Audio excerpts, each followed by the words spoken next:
My name is Khalees Van Dellen. I am studying communications with a public relations emphasis, and I've recently added philosophy and creative writing as minors. My professor asked me to talk to her one time. She asked me into her office. She's a communications professor, and I've worked with her on a lot of projects. I've done some side projects for various events and things, and she asked me, do you want an internship next semester?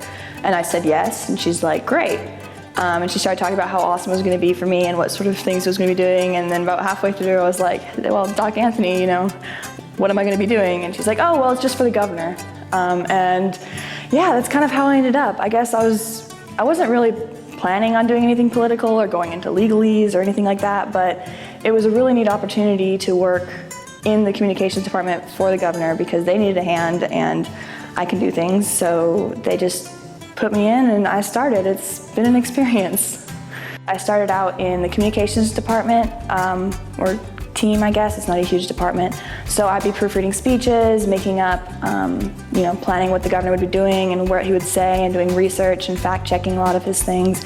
And just doing little errands and such for the communications department, and that's up in the Sillers building downtown. I also started about halfway through the semester. The First Lady's office needed a hand because her chief of staff was retiring, and someone said, hey, there's this intern who can do things, and they put me there. So I started filling in for the chief of staff until she was replaced, and then I became the coordinator for the Read Across Mississippi program. It's one of the First Lady's initiatives, and it's pretty much she goes into schools and she reads to kids, and she's trying to get to every county in Mississippi throughout this year. So I was in charge of making that all happen. Belhaven's been a huge help because I go from taking communications classes about broadcasting and media to going to my internship and talking to media professionals and being like, here's the speech, here's what you need to know, here's what's going to be happening. And I know, because of Belhaven's education, I know their language and what they're going to say and how to communicate with them.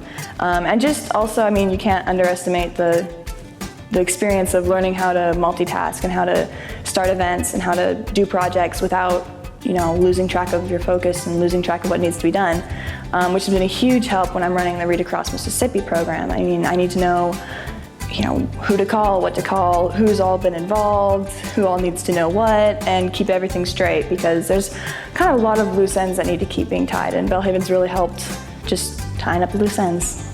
In the communications department, I've been learning to take my skills and just push them out into the real world. And Dr. Anthony at the communications department, she's all about real world skills. And that's what I like about Belhaven. It's not just being all like, here's stuff to learn, here's your degree, goodbye. It's very much, let's figure out what you want to be, what you want to do, what's your passion, and let's exemplify that.